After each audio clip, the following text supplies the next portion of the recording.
here? Dito boses. You join us there. Senate President Aquilino Pimentel III, Secretary Delfen Lorenzana, Secretary Hermogenes Esperon Jr., General Ricardo Bisaya, our brave soldiers who have been wounded in action, the officers and men and women of the armed forces of the Philippines, my fellow workers in government, my beloved countrymen. Alam mo, mga sundalo, ako'y guest kanina sa araw ng kagitingan doon sa Fort Bonifacio. And while I was proceeding there by helicopter, I was fetched from the Palace of the People. Ayaw kasi tawagan niyang Malacanang. You know why? It's a name that adopted by the Spaniards. It has a very strong imperialist undertones. I do not. Hindi naman, wala na tayong away. But I'm just being, Pilipino naman ako katsila. I want it to be called the People's Palace. Because sa Davao may laking park doon. We had a hard time looking for the name. And I simply said, call it the People's Park. Wala akong hangarin kung hindi ang bayan ko, Pilipinas. Sa chopper, isip-isip ko, anong masabi ko sa inyo?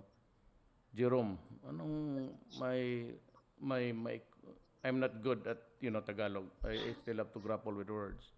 So let me just say it in English. I was trying to put my mind in the proper perspective of talking to soldiers. But the one thing that I really liked was not even a soldier. During the Japanese occupation, inaresto nila si Chief Justice Jose Abad Santos. And he was brought to Malabang with his family. But in one of the occasions there, parang pista ata ng hapon yun, he was made to swear to the Japanese flag. At sabi ni Justice Abad Santos, no way. No way kung gawin yan. At wala naman mga tao doon, history records it to be like this. Umiyak yung anak niya, the son cried and begged his father, pumayag ka na lang, wala naman tao dito, at ano ba naman yan? Simple lang naman yan, ba't ka pa magpakamatay? And you know what? Ang sagot niya sa anak niya is ganito, son, do not suggest to me a thing which would be treason to my country. Sabi niya, wag mo akong iyakan kasi hindi lahat ng Pilipino, not all Filipinos are given that rare chance to die for his country. Yan ang tandaan ninyo. Yan ang pinaka-paborito. Alam ko sa Obrizal. But ito sinabi kasi niya, hindi lahat ng Pilipino pinagbigyan. How I wish I would hear my son say something to me on the same, similar, or parallel, at masabi ko sa kanya, thank you, magpasalamat ka, at binigyan ka ng pagkaroon na ako mamatay rin sa bayan ko. But I am not a soldier. I don't know kung saan ako papunta, pero ganito yan. Lahat naman tayo Lahat tayo may sinusunod. Whether you like it or not, there is always a day for you. So, kayong medyo lumusot, means to say, fight again. But this I can assure you, my presidency will take care of you. Wala kayong dapat alalanan. Si Jerome, sabi ko, mag-aral ka ng Braille. Alam mo ba, Jerome, si Bocelli, singer? Yeah. Bulag yan. But ang lakas ng... But because his father wanted him to be a lawyer, nag-aral siya doon sa School for the Blind, and he finished law. He's a lawyer, yung kumakanta na ang boses maganda. Magandang lalaki. He finished law because that was what his father wanted them to be. But pagkatapos, pagka-abogado niya, pinagbagyan niya tatay niya, bumalik siya pagkanta. Ang katabi ng gago, puro magagandang singer na babae ngayon. Nakaakbay pa minsan. Nakakainggit. You know, there's this concert with Sarah Brightman, nanapin niya. Ang taas ng boses ng babae yan. By the way, before I forget really, I brought with me, humingi ka kasi Jerome at yung isang kaibigan mong si, naghingi kayo ng laptop. So nandito yung laptop mo. Kumain ka muna, baka sige ka ng laptop, gano'n ang ginagawa ng lahat eh. Yung, sana yung dalawa, ibigay mo sa kanya pati ano.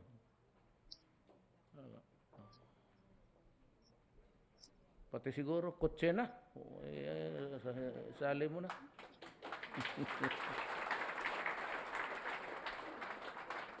Where's the other one? Ay, ikaw? Oh. Tsaka may dala akong wheelchair na electric to, ha? Huwag mong ibunggo to. Huwag ka rin sa hagdanan. Diyan ka lang sa baba. It's an electric wheelchair. At sino ko yung may gustong kailangan, baski tuhod lang yung maliit na sugat, gusto mo lang magpasyal-pasyal, ayan, patakbuhin mo. Okay, but he has to learn, parang drive lang yan eh, yung parang manubela. But it's, sana, ayan, ang wheelchair na sa likod. Sa uli mo yan doon sa doktor mo, sabi mo, pangit yan. Ito na, ayan, drivean mo yan. Parang manubela lang. Ganun mo lang. So, wag na muna tayo mag-speech, mag-storya na lang tayo. Careful, ha? Careful, alalayan mo. No. Wag mong, antayin mo lang yung ano. You will be ready for that.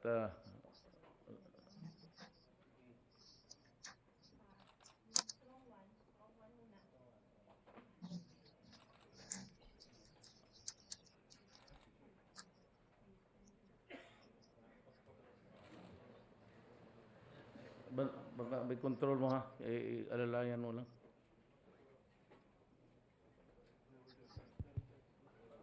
Where's the technician?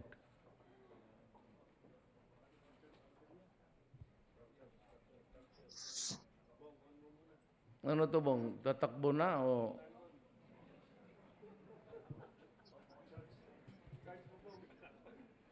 Baka magkurintihan pa ang puwit niyan. Mas madoble ang problema natin dito.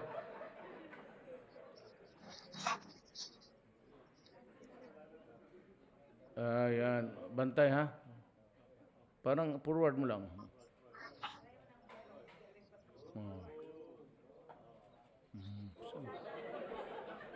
Hayaan mo. Sekretary lang naman pati yung Senate President niya. Bunggo.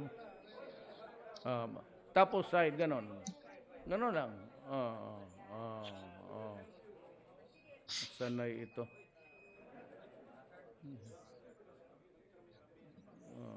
Kita mo kung magpisil ng ano.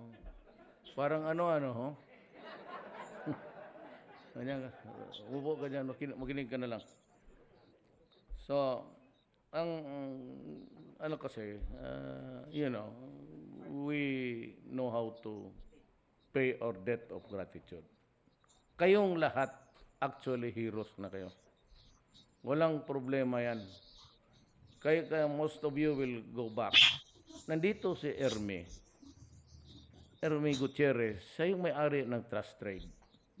Alam mo niya, sabi niya, yung mga sundalo doon, meron siyang proposal. Magbigay siya ng baril sa inyo, Glock 30. Iingay yan, nanggigigil na ako, ha? Glock 30. Bigyan niya kayong lahat. Libre.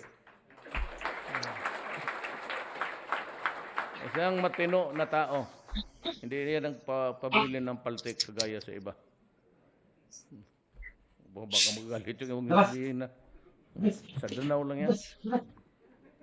So, I have naman tayo ng speech dyan. What I really plan to do is, yung na-release ko na yung kanina, well, for release na, yung 4.6 billion sa mga byuda at yung mga generals na retired man. No?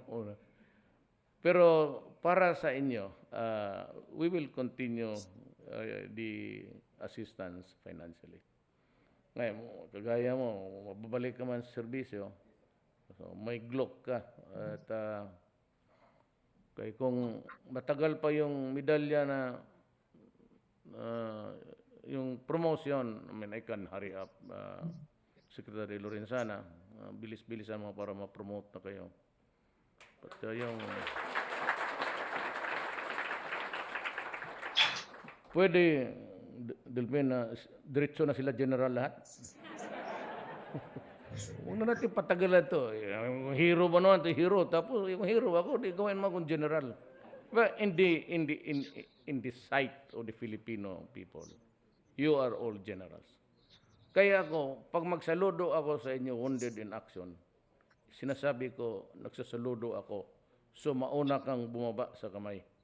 Diyan ang respeto ko sa inyo. Hindi yan ginagawa ng iba. But then ako, I usually bow to, baskin sa ang crowd naman, nagbabaw ako. But to salute the wounded, ay talagang ako ang naunang magsabi, I salute you, sir. Tapos, kung hindi mo ibaba yung kamay mo, may isang sundalo, nagtinginan na kami, sabi, ano gawin natin dito? Mahiya siya, out of respect, siguro, mahiya siya. Sabi, baba mo ng kamay mo. Sabi, hindi, sir, ako na. Sabi ko, hindi ko rin baba itong kamay ko. Para natin buang dito ng dalawa. Baba mo yan. Well, ang importante kasi, what bothers you, lalo na kayong may mga pamilya, anak ninyo. Alam ko yan. Baski sino. Tayo, one day in our lives, ganun na yan. Nandiyan na yan. Kung mabuhay ka, mag-abot ka pa ng valor dyan kung ginusto ninyo. But ang inyong problema is ang pamilya. So alam ko yan. May programa ako sa lahat. Well, of course, I promised you next year, dito man si Senator, huwag ka lang sana ipasubo kita. But I want you to promise us na dublado naman yung sweldo lahat, police pati sundalo, na I will start yung State University o the nearest, yung high school, national high school, i-accommodate ito sila lahat para sa mga ano yan. Talagang matitrain mga anak ninyo. Or if exceptionally bright, they can choose we'll have a special category for yung mga IQ maabot na ng 102. Mga bright talaga yan. So sayang makapakinabangan ng bayan. So they will enjoy scholarship. So long term yan, ipasok ko na yan ngayon, mintras ako pa ang presidente. So yan ang masasabi. So libre ang edukasyon, kindergarten hanggang college. Okay na yan. Balik ka na. Bahala na mamatay. Okay na pala. Okay. Ang sarap. Basta safety lang ang pamilya. Tayo, Ang sarap alam ng natin. tofu. Kayo, alam ninyo. Pagpasok mo pagkasundalo, alam mo na one day, Dapat lagi kang magluto nun. tatamaan ka.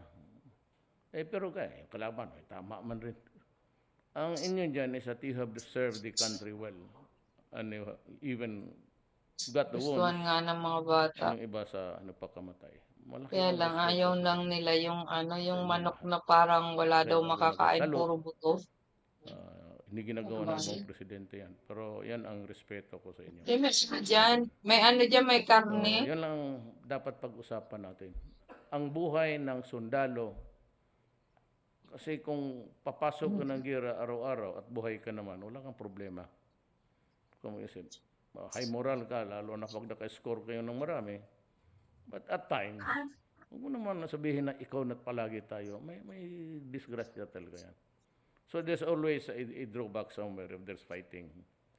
But I assure you na kung ano ang sundalo, pag nasugatan o medyo may tama na talaga. Gaya ni Jerome, I want him to study Braille. Kasi kung mamaster niya yan, and even somebody na Oo. reading him the books, the Supreme Court might consider him just answering in oral. Kung ano yung ibigay doon sa bar examination, basahin lang Baboy. yun sa kanya. Yan. Kasi kung makumpleto mo Itlog. yan, kausapin kung May alma mater patatas mo sa dyan. Jeddah. Pa-enroll kita sa Ewan ko kung may College of patatas. Law. Matuto ka na magkanta para kay Buccelli. Para makuha natin yung magaganda niya. May pahawak-hawak pa yan sa iyo eh.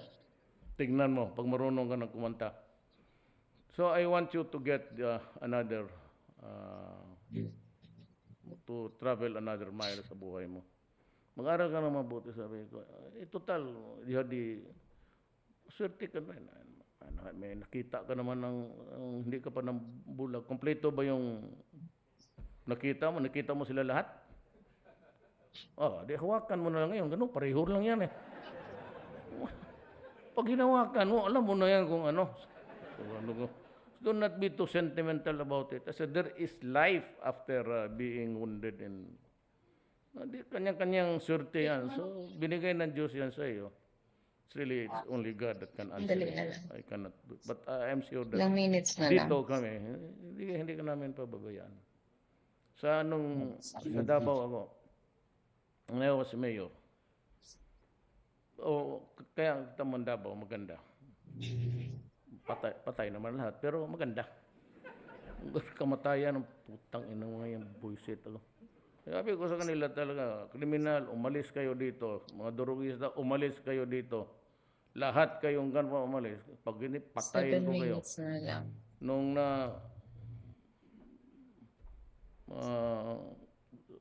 city director si Secretary Goy Lito, patay lahat. Doon naubos. Demandado naman kami lahat. Sila. Do you know, recommended sila for dismissal 27 police officers. Kaya ako nagwala eh. Sabi ko, hindi ako papayag. Hindi ako papayag na may sundalo, may pulis, magpunta ng kulungan dahil sa nagtatrabaho. Kalukuhan yan. Kalukuhan yan. Huwag kang magtakot. Basta trabaho. Isang perma lang yan. Ano? Pardon. Nandyan sa konstitusyon. Totoo. Sumunod ka lang. Huwag kang gumabimahin ng iba. Anong sinabi sa iyo, gawain mo to, gawain mo. Trabaho. Wala kayong problema. Pailan kayo ng kaso? Talo kayo? Sa korte? Dali. Kunin mo dyan kay buong yung signed na yan, lahat. Ganun kapal. Pinirmahan ko na dati, pardon dito, pardon doon. Tangin. Buisit. Basta trabaho tayo, trabaho. Protektado kayo. Lahat. Lahat basta nagtatrabaho. Wala kayong dapat. Magsabi kayo na pilitan kang mag-rat-rat dyan, may tinamaan ng 10 magandang babae. Magalit ako. Bakit ang maganda ang pinili mo? Pero yung kasalanan, mababaliwala yan. Basta in the performance of duty, there is really no problem. And to think that, hindi natin trabaho yan. Pato mabuti na rinig na. Bakit balutin pa ni bato yung patay? Hindi ba trabaho ng sundalo o pulis yung gawa ka ng mami dyan? Hindi mo mga nabalot siya. Wasting your time. Isang bala lang yan. And when you are in a war, in the coming days, it will be hard for us to, Pero tandaan mo, huwag kayong pumunta ng gera na may galit ka. Professional. Gano'n. Huwag kayong prrrr, gano'n. Hindi natin, isang bala lang. You save ammo there, do that. Kalukuhan mo. Gobyerno tayo. Kasi huwag kayong pumasok ng gera na may galit kayo, putang ina, nandito ba? Magdidisgrasya ka na. You begin to, you waste your resources and you are inviting danger. Kung ano yung tinuro sa inyo sa training, yun lang. Pero pag umabot ng panahon, ay, sabi ko, lahat naman tayo. Ang importante lang, alam namin na ang asawa mo, protektado. Alam namin kung ilang babae ang pinanganak mo pa kasi kawawa eh. So, ilan ba ang asawa mo talaga? Huwag mo akong bulahin. Just tell me the truth. Kasi tulungan rin natin yan. Yung ganong karamihan yan, pulis. Police eyes. Ano namatay ang pulis? 3 pamilya minsan. Kasi walang ginagawa ang mga buang kundi magparking dyan sa mga barbar. Lahat ng magaganda, kanila. Lahat naman ng kompromiso, pulis. Usually yan, 2 asawa niyan. Mag-iyak. Saan ba si Bato? Ilan ba yung kanya? Tanong nga. Well, anyway, seriously now. Okay, go back and fight. Kung soldado ka, alam mo ganito, papiliin ka. Soldado ka, tumawid ka dyan sa Edsampu, tapos nasagasaan ka pa ng, yan ang gusto mong kamatayan? Ako, kung ako ang sundalo, gusto ko mamatay ako dyan sa ratratan tayo harap-harapan. Bakit ako magpamili ng kamatayan na anong edad o basta ako sundalo. Ako'y handang mamatay. Ang sinasabi ko lang sa gobyerno, huwag kalimutan. Kasi yung buhay namin, inalalay mo sa ating bayan. The least that we can do, ladies and gentlemen, is really na huwag natin pabayaan. Pamilya yan. Ang sekreto, ang nagbibigay sa kanilang psychologist, pamilya. Ano ang mangyari sa mga anak ko? Hindi pa yung asawa, palitan mo na yan. Ako, palit ako 2 beses na eh. Pero anak, hindi pwede yan. Anak is anak. So, hiwalay ako sa asawa ko, pero alam ko, mahirap basta, lalo na yung lalaki, yung anak natin babae. Kalala tayo na. So, disabuse your mind not to think of so much. Yun Concentrate ka na lang sa rehab mo. Then we'll take care. Yun Magagawa ako ng programa. Na pagkatapos, kung hindi ka na talaga pwede dyan sa banatan, you can have a very functional and productive life. Ang importante, ano ang gawin mo from this kung hindi ka na makabalik sa battlefield? So you must be happy with it. So pinapipili ko kayo ng kung ano ang gusto ninyo. But pamilya, protektado. By December, I think, makumpleto na yung doble na ang sweldo. Yun ang pangako ko nung eleksyon. Hindi not because na gusto ko yung bulahin na sweldo. 23 years ako mayor. Maski dahil mo Secretary Lorenzana. Mayroon niya siyang artillery noon si Gutierrez. Artillery yung bukid, wala yung isang pamilya. Tangina, sabi ko, anong klase? So, I was there to help the soldiers. Yung Howitzer, hindi mo naman malaman talaga kung saan magbagsak yan. Nabagsak doon sa bahay. Hindi nawala, ang tao doon lahat. Walang makita. So, but we were able to fix it. I was always there when they needed me.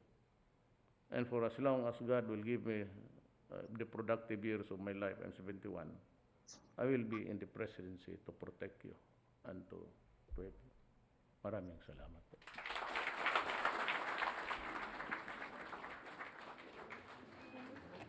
Daghang salamat kanimo mahal namong presidente sa init nimong mensahe na naghatag og inspirasyon sa atong